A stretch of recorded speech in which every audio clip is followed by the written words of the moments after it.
Welcome to Dick Morris Democracy. I'm Dick Morris, and this used to be a democracy. The fabrication of the coronavirus and its release into the public is the greatest crime against humanity since the Holocaust. It's time to get tough with China. How much more are we going to have to take from Beijing before we hold these guys to account? The world is expressing its outrage over Beijing's vicious genocide against the Uyghur Muslim minority in northwest China.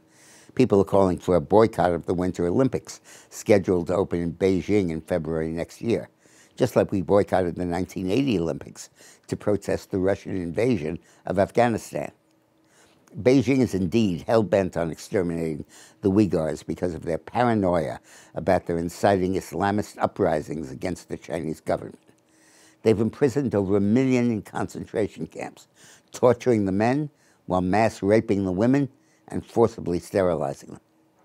The Chinese treatment of the Uyghurs is horrific and a clear crime against humanity, which would make Adolf Hitler proud. But what about the other genocide? The genocide that killed 3.8 million people worldwide, including 700,000 in the US from the COVID virus. That extermination of so large a population is genocide in my book. China pretends that the virus occurred naturally and was spread by bat bites in Wuhan, China. They say it's pure coincidence that Wuhan just happens to be home to the largest bioweapons labs in China. But former Secretary of State Mike Pompeo says flatly the virus was fabricated in the Wuhan lab under contract with the Chinese military. Says he has 100 feet of evidence to prove that. The Wuhan lab experimented with how to take a natural virus and make it more deadly and transmittable. They innocuously call this euphemism of the year gain-of-function research. Whether accidentally or purposefully, the enhanced virus then leaked and infected the entire planet. Whether the leak was due to incompetence, malfeasance, or malice is quite beside the point. The real question is, what the hell were the Chinese doing making a virus this contagious and this deadly in the first place? And what was the United States doing helping to fund this malign research? The pandemic began its long journey 10 years ago, when bird flu spread throughout the world, carried by direct contact with birds. The New York Times and Newsweek magazine both reported that Ron Fouchier, a scientist at Erasmus University in Holland, quote, wondered what it would take for the bird flu virus to mutate into a plague virus, unquote. So Fouchier, burning with scientific curiosity, implanted the deadly virus into ferrets, widely known as a good stand-in for humans. After he infected 10 ferrets, he noticed that a ferret in a neighboring cage got sick, even without any contact with an infected animal. Fouchier had found a way to infect the entire human race with this deadly virus. Eureka! The Obama White House grew alarmed and was worried that this could cause a global pandemic, and they wanted to propose a moratorium on this research so the viruses wouldn't leak out into the world. Scientists warned that, quote, laboratory creation of highly transmissible novel strains of deadly viruses poses a substantially increased risk. An accidental infection in such a setting, like we've just had, could trigger outbreaks that would be difficult or impossible to control. But Fouchier persisted. He wasn't going to be deterred, and the mad scientists at the NIH, our government, National Institute of Health, went along with him, saying gain-of-function research could be useful in the preparation of antiviral medications. Frankenstein was loose. The NIH funded dozens of projects to hunt for new viruses and conduct gain-of-function research to make them more deadly. The U.S. chipped in $200 million. What a great use of tax money. When COVID first appeared in Wuhan, Beijing said its lab wasn't culpable and blamed the city's Huainan seafood market instead.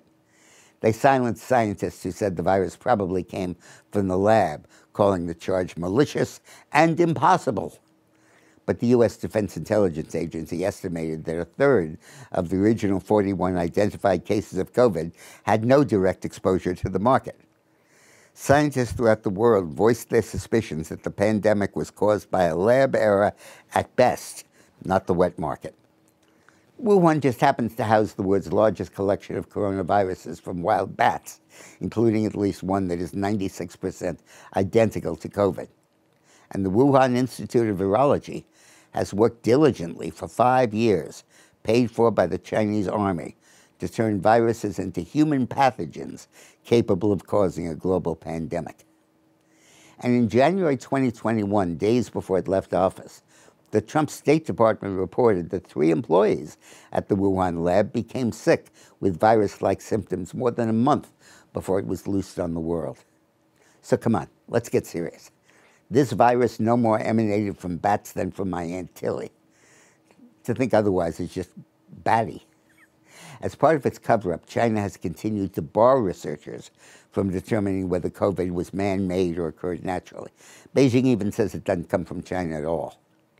It's time to call China's bluff and demand, as a condition of allowing the Olympics to open in Beijing next winter, that the government permit open and unfettered access of health investigators to the Wuhan lab. President Trump has proposed that the world levy a $10 trillion fine on China for its role in creating and disguising the origins of this virus. And, reparations like that would be totally feasible. Maybe not 10 trillion, but at least 1 trillion. We get the money out of China by increasing tariffs and stopping our debt payments. If we quadrupled the tariffs, we'd get 1 trillion over 5 years, and we can get another 100 billion by cutting off our debt repayments to China. We could do both. Raising tariffs on Chinese products has not proven very injurious to U.S. business. We increased them, we doubled them, and now we have a 7% growth rate. Suspending debt repayment would cause the world to charge the U.S. higher interest, but think of how much we'd save in not having to pay China back. And boycotting the Olympics would send a signal of global disapproval that Beijing couldn't ignore. The International Olympic Committee says an Olympic boycott would just hurt the athletes. But if the world collectively decided on a boycott, as it would likely do if we led the way, we could stage the Olympic Games without Chinese participation. Who needs them? My guest today is Congressman Chris Smith of New Jersey, who is leading the effort in Congress to punish China and boycott the Olympics. And he also led the effort to rein in China over the last 20 years. We cannot, simply cannot, give China a free pass without punishing it for what it did to the world.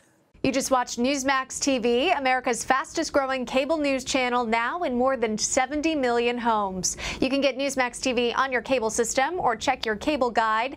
And if your system doesn't carry Newsmax, call them, tell them you want Newsmax TV, because we're real news for real people.